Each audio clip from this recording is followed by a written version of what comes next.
palavra, que é espírito e é vida, que ela possa entrar na sua mente, descer no seu coração e gerar transformação. Senhor meu Deus e nosso Pai, te agradecemos pelo privilégio de estarmos na tua casa, a casa de oração.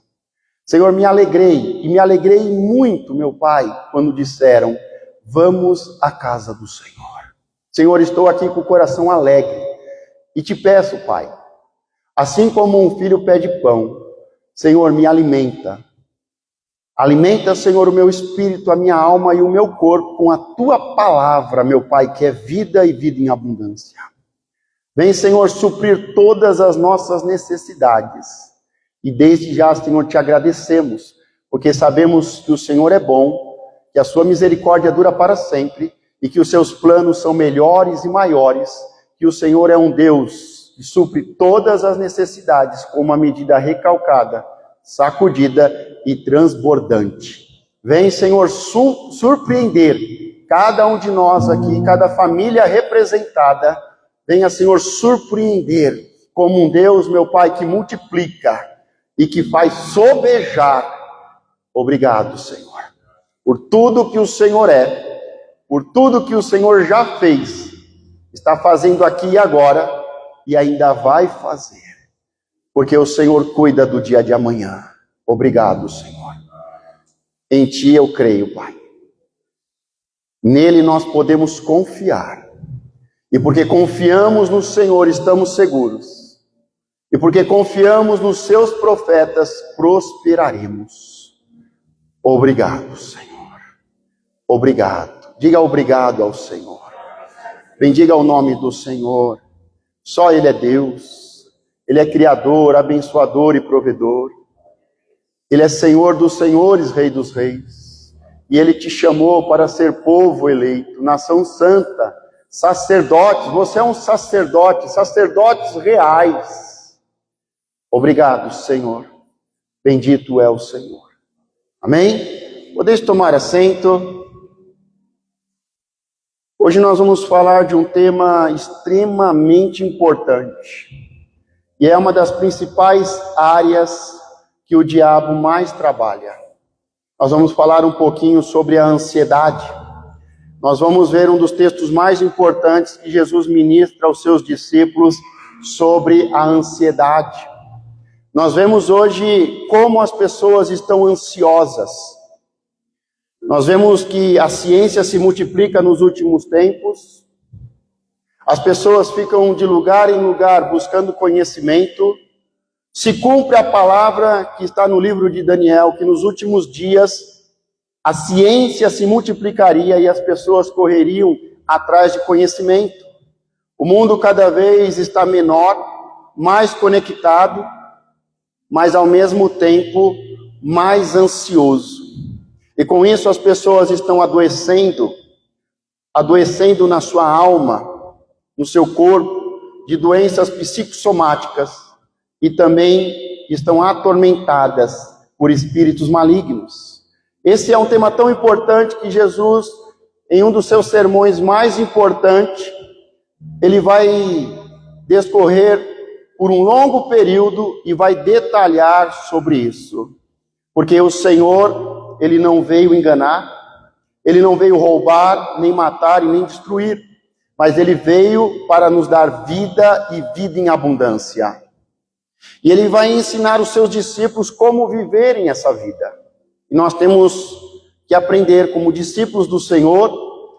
O Senhor, quando Ele termina o Sermão da Montanha, Ele diz, olha, tem dois tipos de pessoas aqui. As pessoas que ouvem e não praticam.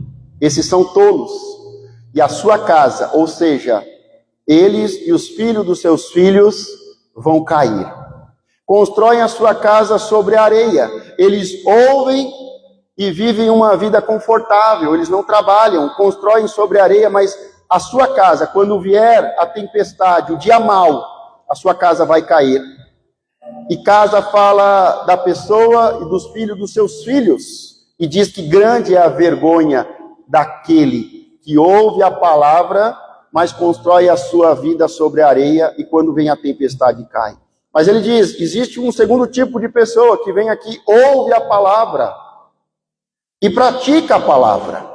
E essas pessoas que ouvem e praticam, edificam a sua casa sobre a rocha. E quando vier a chuva, a tempestade, a sua casa, ou seja, os filhos dos seus filhos não irão cair. Isso nos traz um entendimento muito profundo. Primeiro que a forma que eu vou viver vai predeterminar a bênção ou a maldição sobre os filhos dos meus filhos. O cristianismo, a mensagem do reino, o evangelho do reino, não tem nada a ver com o eu. Não é o culto do eu, do ego. É sempre o nós e o para ele. É sempre nós para os outros. É sempre pensando na próxima geração. É sempre pensando em todos e na próxima geração. Por isso, quando Jesus terminou a mensagem, ele deixou bem claro, tem dois tipos de pessoa. E aqui nós nos enquadramos em um tipo de pessoa ou em outro tipo de pessoa. E isso não tem a ver com a nossa religiosidade, isso não tem a ver com o nosso culto dominical, isso tem a ver com o nosso estilo de vida e como vivemos e como trabalhamos e como cavamos e como edificamos uma casa. Porque da forma que edificarmos a nossa casa, nós podemos ter vergonha e os nossos filhos e os filhos dos nossos filhos viverem uma vida de vergonha. Ou nós podemos viver a bênção do Senhor e sermos um abençoador para os filhos dos nossos filhos.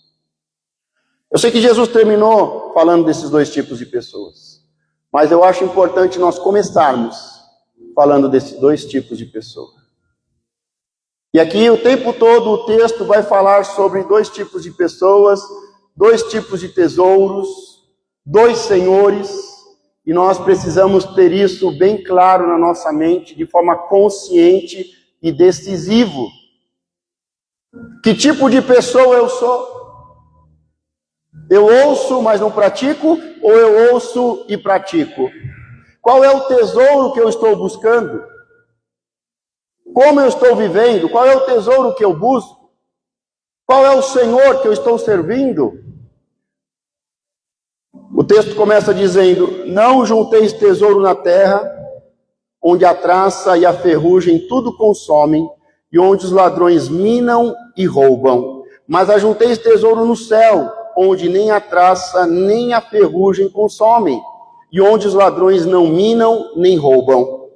Então ele começa falando sobre tesouros. Existem tesouros escondidos. Só que existe um tesouro natural e existe um tesouro espiritual.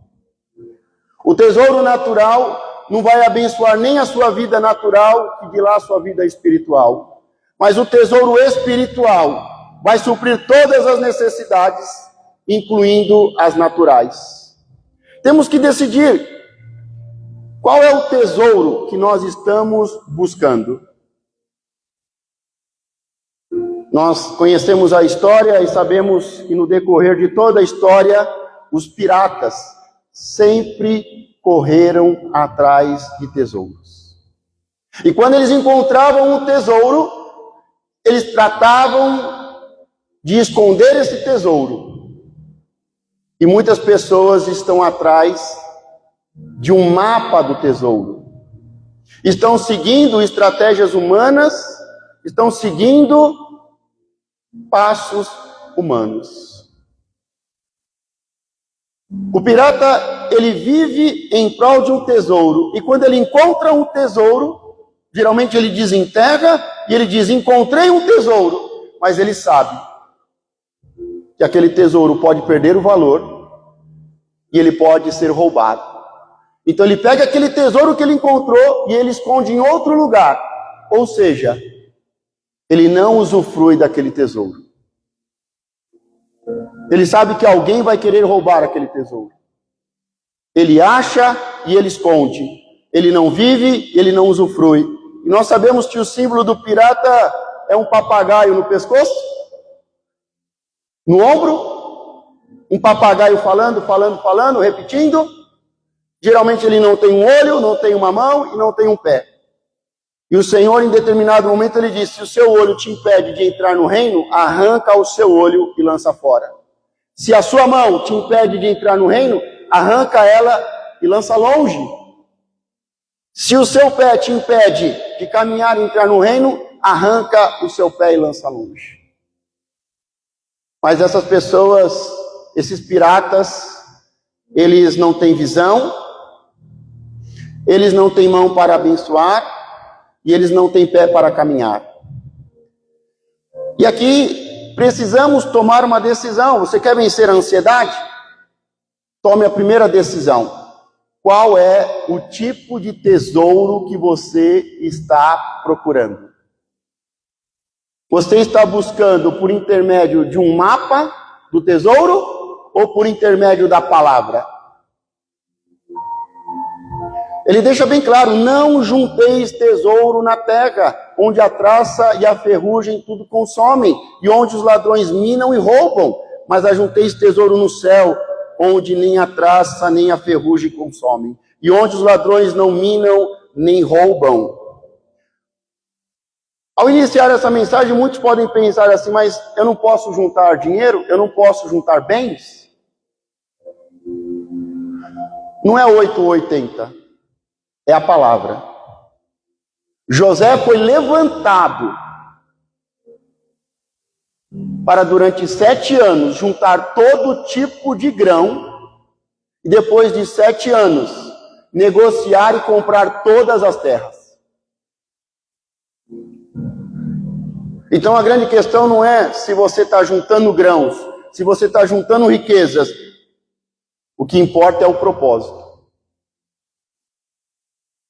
É se nós estamos juntando tesouros naturais dessa terra, que a traça e o ferrugem tudo consomem, onde os ladrões minam e roubam, ou estamos juntando tesouro no céu. Não junteis tesouro na terra, mas no versículo seguinte ele diz: mas juntai tesouros no céu.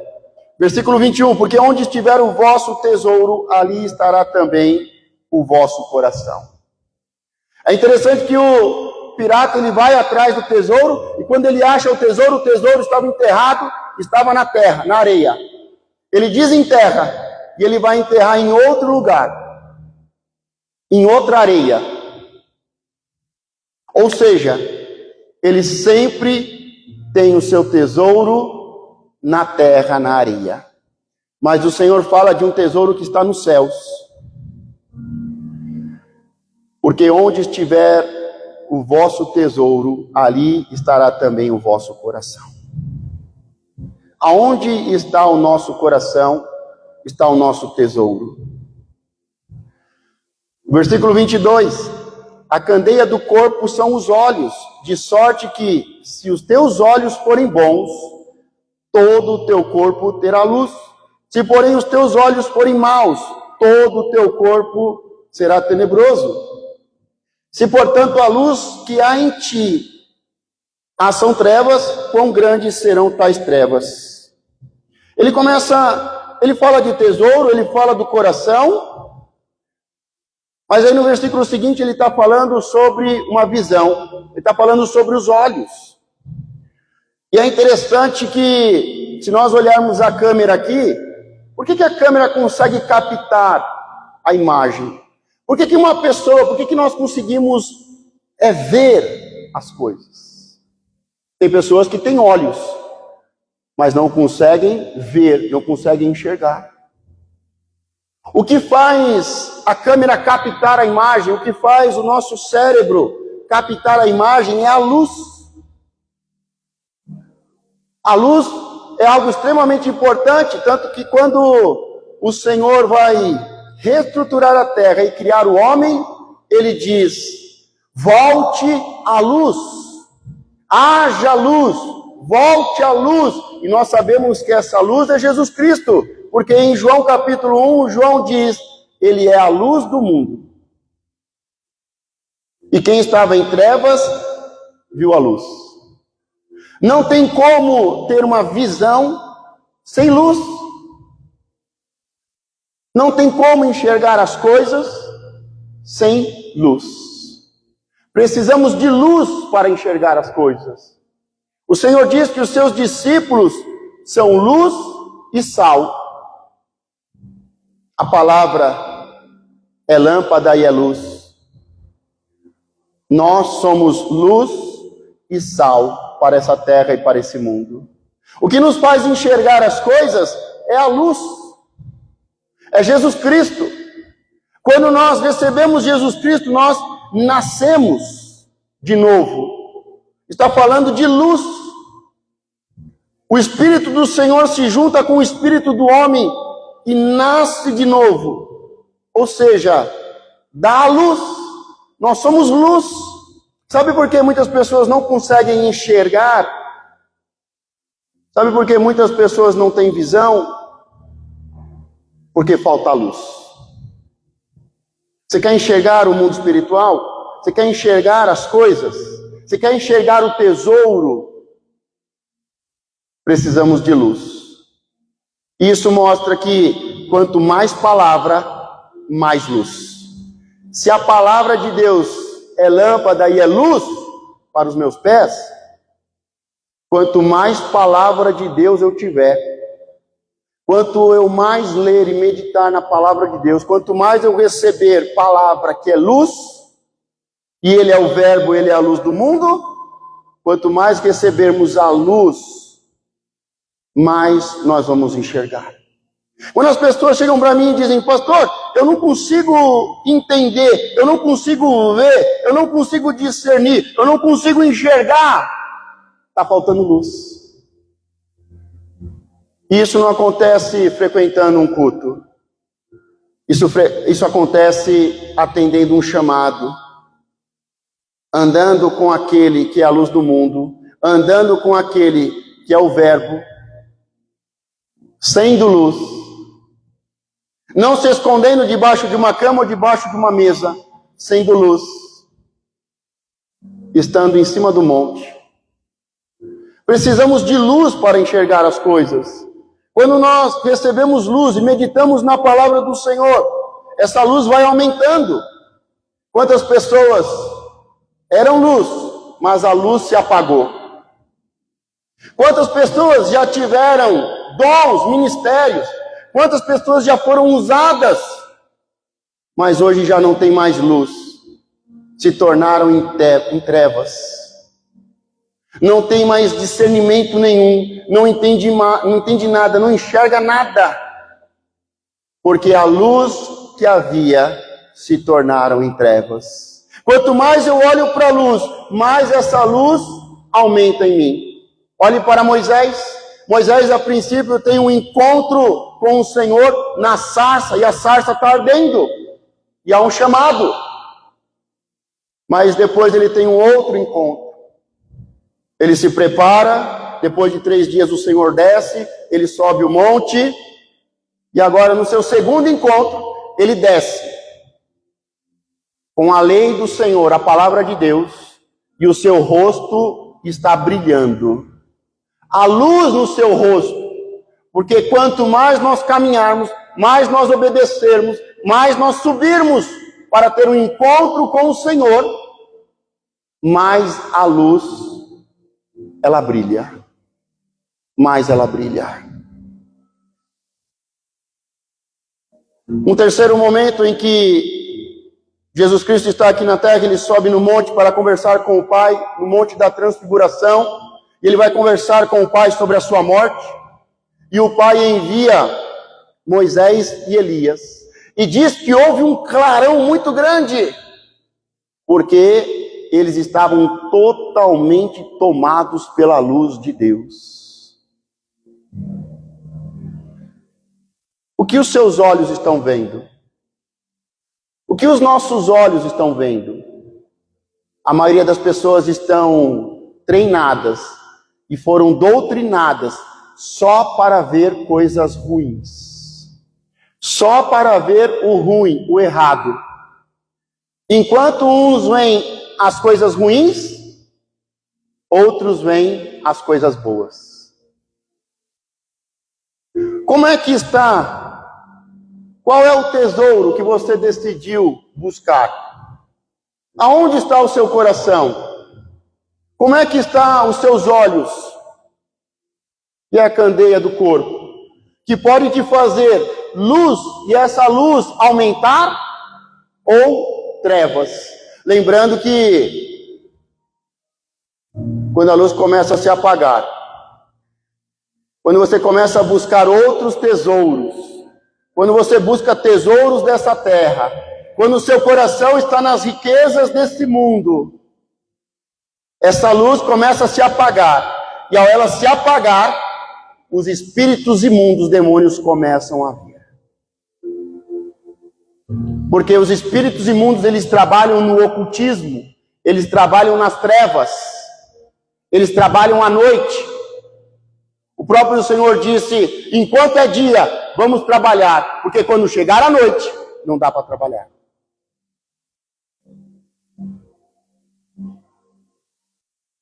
Qual é o tesouro que você decidiu procurar? Aonde está o seu coração? Como está os olhos, a candeia dos seus olhos? Ela está fazendo a luz aumentar? E isso atrai o reino de Deus? Ou essa luz está se tornando em trevas e começa a atrair espíritos imundos?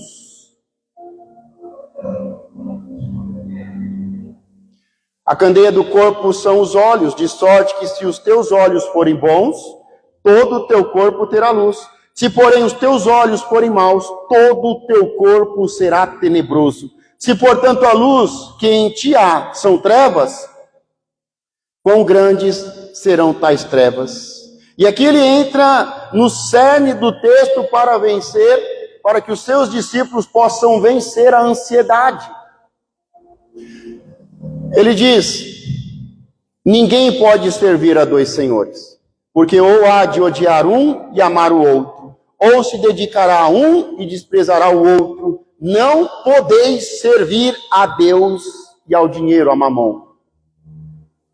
E é muito fácil saber aonde está o nosso tesouro, aonde está o nosso coração, como estão os nossos olhos. É só olhar os seus sonhos, os seus projetos. Se o seu sonho é viajar, se o seu sonho é uma casa, um carro, se o seu sonho é o seu primeiro milhão, é óbvio que o seu tesouro é da terra. É óbvio que o seu tesouro é da terra e o seu coração está nas coisas desse mundo. É óbvio que o seu coração está nas coisas desse mundo e os seus olhos, a sua candeia está em trevas. Porque uma coisa você pode ter certeza: vai corroer, vai perder valor e vai ser roubado. Agora, toda a riqueza que Deus dá, só tem duas possibilidades. Ou nós usamos do jeito errado e entregamos para os bezerros de ouro, ou ninguém pode tocar naquilo que Deus te deu. Aquilo que Deus te deu, o diabo não pode roubar. Você pode entregar para ele. Ou ele nunca pode tocar. Agora, aquilo que você conquistou, pode ter certeza que vai corroer, vai perder valor, vai minar, e você vai ser roubado. Agora, aquilo que Deus deu, que está debaixo de uma promessa daqueles que buscam o tesouro do céu, que o seu coração está no reino dos céus, que os seus olhos são luz, e que a luz cresce, pode ter certeza que toda essa prosperidade e riqueza, você vai usufruir, e o diabo não pode roubar. Nós estamos servindo a Deus ou a mamon? Nós estamos trabalhando pensando em coisas desse mundo? Ou nós estamos trabalhando pensando nos céus? Nós estamos pensando em fazer coisas para nós e para esse tempo, ou nós estamos trabalhando pensando em servir a Deus com o dinheiro? Porque prosperar e enriquecer é dom de Deus. É dom. Muitas pessoas buscam o dom de falar em línguas. Lindo, maravilhoso, importante. Edifica a si mesmo. Mas o apóstolo no livro de Coríntios ele diz: procurai os dons, mas principalmente o de profetizar, ou seja, ensinar, amar, ensinar, exortar, motivar. Não tem problema em procurar o dom de línguas. Procure para se edificar a si mesmo. O principal é o de profetizar, ensinar a sua casa, corrigir a sua casa, exortar a sua casa, motivar a sua casa. O principal é o de profetizar, depois os outros. O apóstolo sempre disse: nós precisamos buscar o dom de discernimento para discernir as coisas. Só tem um jeito, porque as pessoas acham que enxergar o mundo espiritual é dom. Não é dom, é visão. Tem a ver com os olhos, tem a ver com a luz. Não adianta você pedir: Senhor, me dá o dom de enxergar o mundo espiritual, de ver os espíritos imundos, os anjos, o que vai... Não, isso não é dom, isso é luz. Isso tem a ver com olhos, com visão, com luz.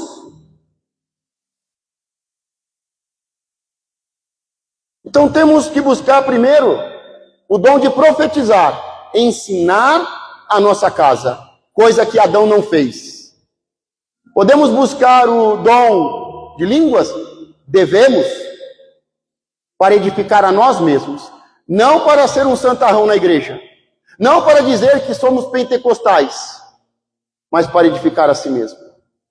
Primeiro, o de profetizar, segundo, de línguas, e instrução do nosso apóstolo: procure o dom de discernimento, porque se você não conseguir discernir as coisas, o diabo vai te enganar. Os falsos profetas, que hoje não estão mais em cima do púlpito, mas estão no meio do povo, enganando o povo, vai te enganar. Que manda mensagem pelas redes sociais, vai te enganar. Esses dias atrás fiquei muito triste, porque uma pessoa que veio visitar a igreja, ela sofreu um golpe. E como havia uma coincidência do nome da pessoa com o nome da minha filha, ela achou que a minha filha estava pedindo dinheiro para a igreja. E ela deu um valor, e era um golpe. Se nós não tivermos discernimento, o diabo vai nos enganar. O diabo vai enganar, então precisamos ter o dom de profetizar, o dom de línguas, precisamos aprender a discernir as coisas. E só vamos ter visão se tivermos luz em nós. Luz em nós. Prosperar e enriquecer, como a própria palavra diz, é dom. Não é trabalho, não é sorte, não é espiritualidade, é dom. Mas as pessoas preferem o dom de línguas para parecerem espirituais e acabam se tornando santarrões e inúteis na obra de Deus.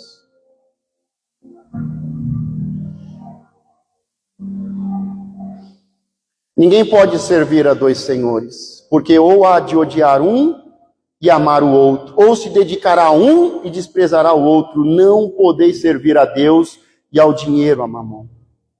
Faça uma autoanálise. Qual é o seu tesouro? Onde está o seu coração? Como está a sua visão?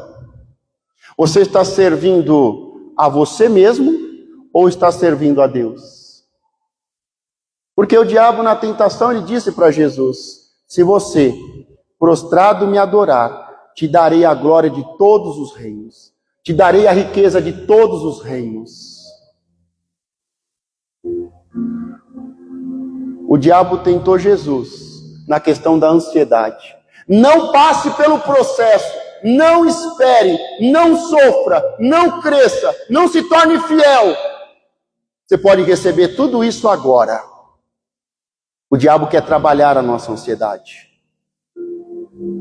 Nós temos que aprender, porque a palavra diz no livro de Hebreus, que os heróis da fé conquistaram por causa da promessa e da paciência. Mas o diabo sempre vai trabalhar a ansiedade. Temos que ter fé e paciência. Eles creram na promessa e esperaram com fé.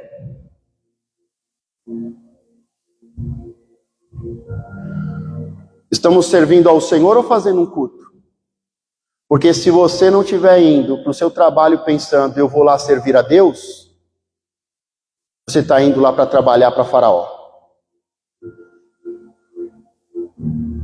Se amanhã você acordar e disser, ai, que desgraça, ai, segunda-feira, meu patrão, que porcaria, ai, deixa eu... Você está servindo a Faraó. Agora, se você acorda na segunda-feira, alegre, feliz, com gratidão, e você vai lá e você diz, eu vou servir o meu patrão, como diz a palavra, eu vou servir o meu patrão, como se estivesse servindo a Deus. Eu vou lá para ser luz naquele lugar. Eu vou fazer o meu melhor, eu vou crescer. Deus me dá o dom de prosperar. É Deus quem enriquece e dá o dom de enriquecer. Deus vai mover. E eu vou ser uma bênção no reino. Nós estamos saindo para trabalhar para pagar boleto? Que vida desgraçada. É até motivo de piada. Você vive para pagar boleto? Fala a verdade. Essa é a vida que Deus veio te dar? O seu Deus veio te dar essa vida? Ficar correndo atrás de dinheiro, pagando boleto? É boleto atrás de boleto? E não dorme por causa de boleto? E nunca está satisfeito? E sempre precisa de mais? É um estresse, é um consumo, é uma ansiedade. É boleto, é essa vida que Deus veio nos dar? Não consegue parar, descansar? Não consegue usufruir, não consegue dizer obrigado, Senhor. Não consegue ter um tempo de paz, de gratidão. Não consegue separar um dia para descansar no Senhor. Não consegue separar um ano para descansar no Senhor. Eu lembro que esses dias eu ouvi o testemunho de um pastor que eu gosto muito. E ele dizia, a pior fase foi quando ele tirou um ano sabático. Não tirou, né? O ministério falou para ele, você vai cumprir um ano sabático. Durante um ano você não vai fazer nada a não ser ler, meditar, orar, jejuar, e você vai passar por aconselhamento com todos os mentores sobre você, casamento, filhos, finança, igreja. E ele falou que até o terceiro mês estava normal. A partir do terceiro mês ele se sentia a pior pessoa do mundo.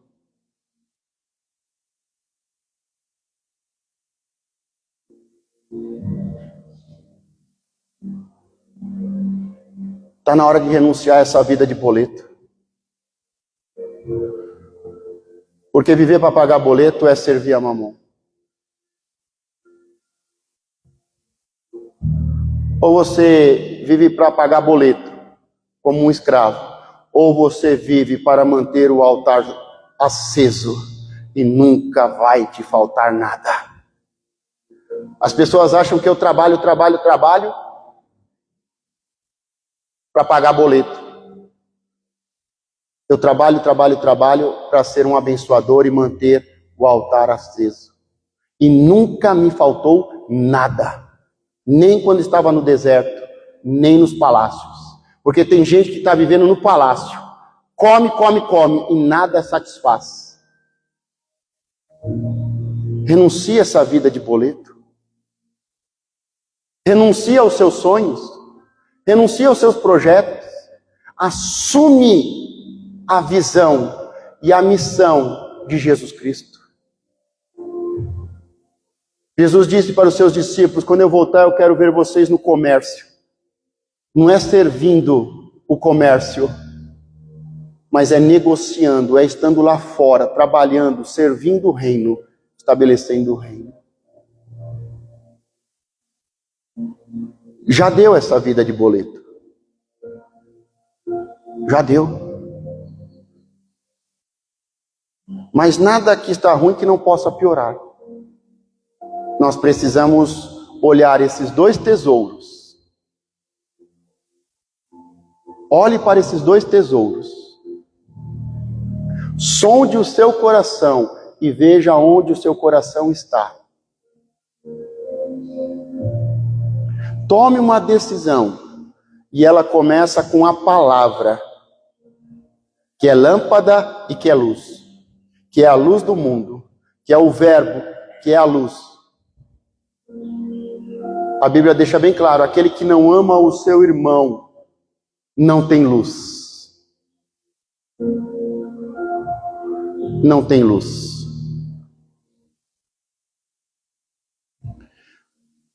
Depois dele falar sobre os dois senhores, porque em nenhum momento Jesus falou de nenhum outro espírito, entidade, anjo caído. O único momento que ele fala de decisão. Da mesma forma que ele fala há dois caminhos, o da morte e o da vida, mas escolhe o da vida, ele está dizendo agora. Tem dois senhores, o dinheiro e eu. Me escolhe. Vinde a mim, vós que estáis cansados e sobrecarregados, e aprendei comigo, que sou humilde. «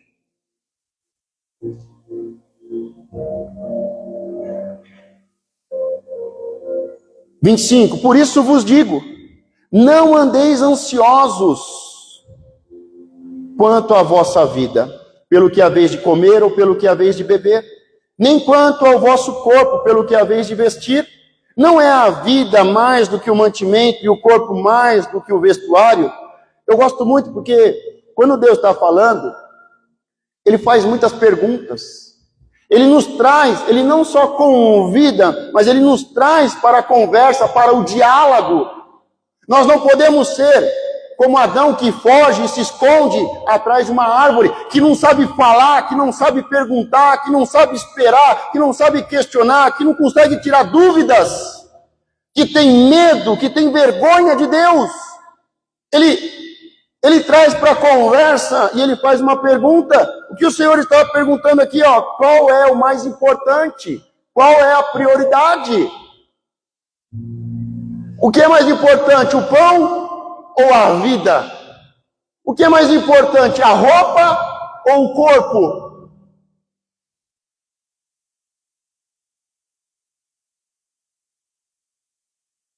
Você é o mais importante. Tanto é que Jesus planta um jardim, Deus planta um jardim e diz, coma de tudo, menos da árvore do conhecimento do bem e do mal. Porque a vida é o mais importante. E porque a vida é o mais importante, ele plantou um jardim. Mas Adão preferiu trabalhar a terra seca e maldita, para com o suor do seu rosto, tirar o pão de cada dia. O homem era luz, revestido de luz. Mas ele decidiu, com medo e vergonha, se esconder. Ele decidiu, porque viu a sua nudez. Ele decidiu pegar folhas de figueira, se cobrir de religiosidade. Mas o Senhor disse, eu vou te dar vestes de bênção. Eu vou te cobrir com pele. E sacrificou um animal e deu vestes para Adão e Eva. Em nenhum momento Adão e Eva se arrependeu. Mesmo eles sem se arrependerem, Deus sacrificou um animal e cobriu a vergonha deles. O que é mais importante, o de comer ou o seu corpo, que é templo do Espírito Santo? O que é mais importante, a roupa ou o corpo? O que tem mais valor para você?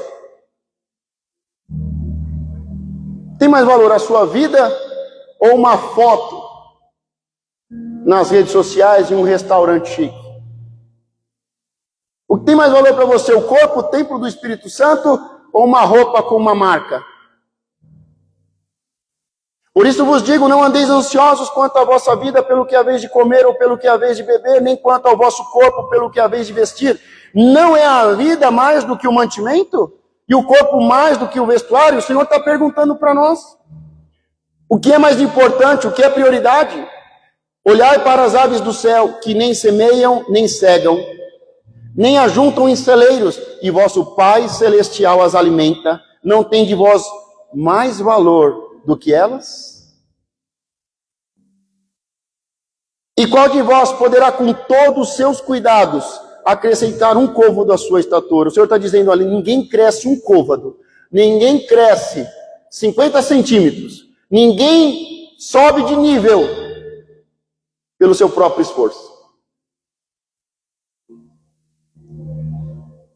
27, e qual de vós poderá, com todos os seus cuidados, com toda a estratégia humana, ciência, com toda a estratégia de coach, administrativo, financeiro, poupar, investir, não sei o quê, e tira daqui, põe ali, qual de vós, com todos esses cuidados, vai conseguir crescer na vida? E qual de vós poderá, com todos os seus cuidados, acrescentar um côvado à sua estatura? Nós temos que chegar à estatura do varão perfeito, que é Jesus Cristo. Mas muitos querem chegar à estatura que o coach estabeleceu, a estatura de tanto na conta, chegar à estatura de Salomão. Vou te falar uma coisa, na hora que você chegar à estatura de Salomão, você não passa de um desgraçado.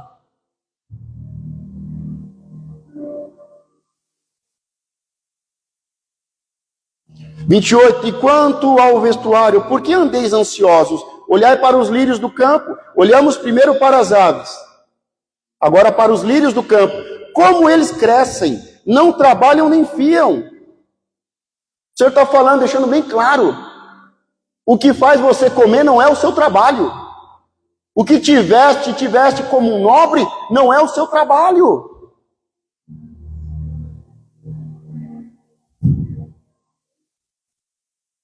E quanto ao vestiário, por que andais ansiosos?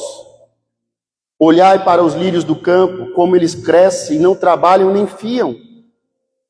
E eu vos digo que nem mesmo Salomão, em toda a sua glória, se vestiu como qualquer deles. Ou seja, o homem mais sábio, mais rico e honrado, viveu na lei. Ele não é o nosso objetivo, ele é o nosso ponto de partida. O Senhor está dizendo, eu quero fazer de você melhor e maior do que Salomão. Mas para isso precisa viver na graça. Não é cumprir um cerimonial religioso. Não é cumprir um passo a passo da lei. Não é uma receita de coach. É graça. É para aqueles que sobem um nível porque creem, sobem um nível e confiam no Senhor, vão viver melhor do que Salomão. Porque você pega metade da vida para o final, Salomão está angustiado, ansioso, depressivo, não vê sentido em nada. E ele diz, tudo é vaidade, não aguento mais essa vida. Esse é o exemplo que os cristãos seguem. Jesus, no outro texto, ele diz, aqui está quem é maior do que o templo. Aqui está quem é maior do que Salomão. Mas as pessoas estão preocupadas com o templo, estão buscando o templo. As pessoas estão seguindo o exemplo de Salomão, como todas as outras religiões seguem. E tem ele como fundamento. Metade da vida dele foi tristeza e angústia, ansiedade e vaidade. Ou seja, aquilo que ele conquistou com a força do braço dele, ele não usufruiu. Pelo contrário, foi motivo de desgraça na vida dele. E quanto ao vestuário, por que andeis ansiosos? Olhai para os lírios do campo, como eles crescem, não trabalham nem fio. Eu vos digo que nem mesmo Salomão, em toda a sua glória, se vestiu como qualquer deles. Pois, se Deus assim veste a erva do campo, que hoje existe e amanhã é lançada no forno, não vos vestirá muito mais a vós, homens de pequena fé? Ele está perguntando. Ansiedade é o outro lado da fé. Deus trabalha com fé, o diabo trabalha com ansiedade. Quando você tem fé, você agrada a Deus. Quando você tem ansiedade, você está adorando Satanás. O diabo conseguiu fazer com que os cristãos se tornassem adoradores dele. E os cristãos vão à igreja, se prostram e o adoram com ansiedade para ter dinheiro.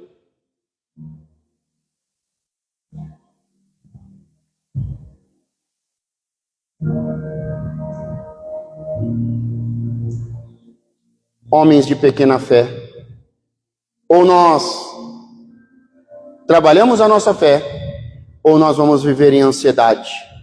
Ansiedade é falta de fé. Ansiedade é aqueles que não creem no Senhor. Não andeis, pois, inquietos, dizendo: que comeremos, ou que beberemos, ou com que nos vestiremos? Porque todas estas coisas os gentios procuram. Esse é o tesouro dos gentios. 32. Porque todas estas coisas os gentios procuram. De certo, o vosso Pai Celestial bem sabe que necessitais de todas estas coisas. O Senhor sabe do que nós necessitamos. Então, ao invés de sairmos correndo, porque fomos influenciados por uma moda, por um consumismo, por um estilo de vida, pergunta para Deus, porque Ele sabe o que nós precisamos. Pergunta para Deus: Deus, o que eu preciso para hoje? E eu creio e eu confio que o Senhor sabe e cuida do que eu preciso para amanhã. E aí vem, para fechar, ele diz: mas, enquanto aqueles que buscam os tesouros dessa terra, ele diz: mas vocês buscai primeiro o reino de Deus e a sua justiça, e todas estas coisas vos serão acrescentadas. Ou seja, coisas, prosperidade, riqueza é consequência, é acrescentado para aqueles que buscam primeiro o reino de Deus. E vou repetir, não é para aqueles que vêm à igreja, é para aqueles que buscam o reino. É para aqueles que leem a palavra e tomam a palavra e meditam na palavra e ora, e intercede e clama. Aqueles que têm a palavra, meditam, oram, intercedem e clamam, que cantam, salmodeiam e adoram ao Senhor em espírito e em verdade. Aqueles que entendem que pela fé e a paciência é um processo, é um tempo, com sacrifícios, vão ser edificados e amadurecidos. Mas buscai primeiro o reino de Deus e a sua justiça, e todas estas coisas vos serão acrescentadas. Tudo que os ímpios procuram é acrescentado na vida do verdadeiro cristão quando ele busca o reino de Deus.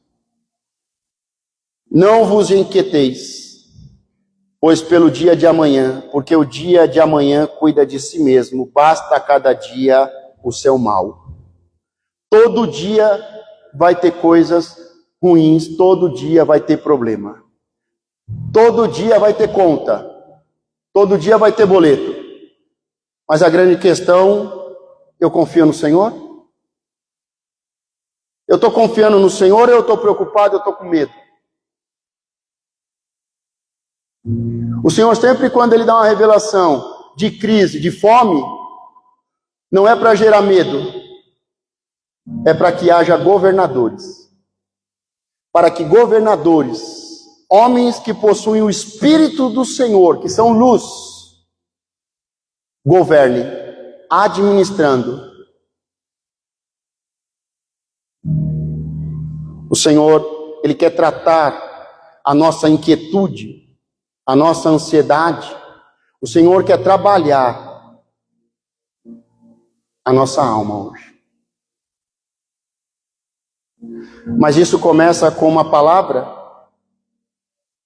E hoje, novamente, eu quero orar por você, impor as mãos e te ungir. Eu falo, às vezes Deus é exagerado, né? Porque às vezes Deus podia orar uma vez só, ungir uma vez só, né? Uma vez no ano estava bom, era suficiente. Mas parece que quando Deus começa a fazer, Deus começa a fazer mais. E fez uma, fez duas, você vai fazer. Quando Deus está fazendo, Ele sempre faz mais, Ele faz além, Ele nos surpreende. Ele nos separa, Ele nos chama, nos separa, nos unge, nos protege, nos abençoa, Ele nos trata, Ele supre e Ele também liberta. Porque Ele começou dizendo que o Espírito do Senhor estava sobre Ele para curar e libertar os cativos. Deixa eu te falar uma coisa, hoje é manhã de libertação. Eu estou falando que é de exorcismo, estou falando que é de libertação hoje. Hoje é uma manhã que muitos podem decidir sair do Egito com toda a riqueza do Egito. A primeira vez que Moisés saiu do Egito, sabe como ele saiu? Sem nada. Porque todo homem com medo, fugitivo, fraco, não vai ter nada. Mas todo homem que atende o chamado de Deus e obedece o chamado, que tem uma visão, uma missão, ele sai em todas as riquezas. Quando ele vai sair da casa do seu sogro, ele não sai fugindo. Ele conversa com o seu sogro, que é o seu patrão, o seu sacerdote, porque ele trabalhava como pastor. Ele saiu do jeito certo, na bênção, e ele foi abençoado debaixo da bênção do sacerdote para ir até o Egito. O problema é que muitas pessoas vão sem a bênção do sacerdote. Olha a vida de Jacó. Jacó sai da casa do sogro à noite, fugindo. E o sogro dele vai atrás. No meio do caminho, eles conversam e ele libera um decreto de morte para a casa dele, dizendo: com quem estiver os ídolos, porque com os ídolos ficavam a posse da terra. E a sua filha tinha pegado os ídolos, e dentro dos ídolos, que são oco, se colocava o documento de posse da terra. Ela pegou os ídolos, ela pegou o documento de posse da terra,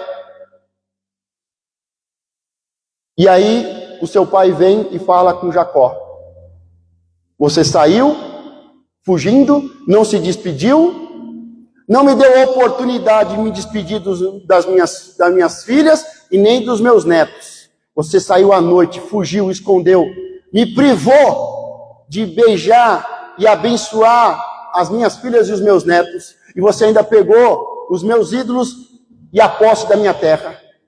E Jacó diz: com quem estiver os ídolos, que morra. E a mulher que ele amava morreu por causa disso. Tem pessoas que saem, não sabem entrar e nem sair, e saem debaixo de maldição.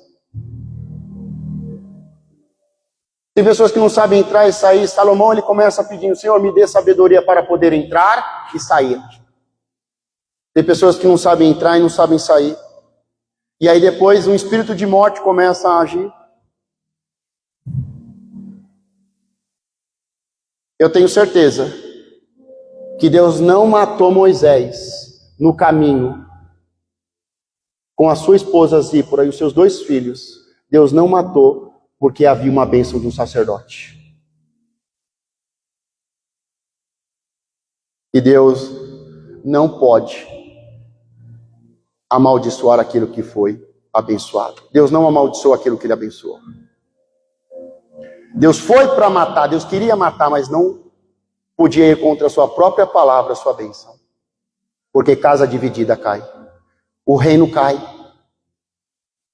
O Senhor hoje está fazendo um processo de libertação. Hoje nós podemos sair desse Egito, dessa fábrica de tijolos, dessa vida de boleto. Começa com uma palavra de ensino. Começa com uma imposição de mãos e unção.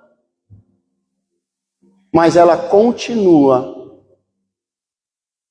para aqueles que ouvem e praticam. Para aqueles que estão a semana inteira recebendo as instruções na palavra de como vencer a ansiedade na palavra de Deus. Que estão recebendo e meditando por intermédio das redes sociais. Que vão retomar, vão ler e meditar na palavra de Deus. Se coloque de pé, vamos adorar ao Senhor. Vamos adorar ao Senhor em espírito e em verdade. É o seu momento de libertação. Se prepare.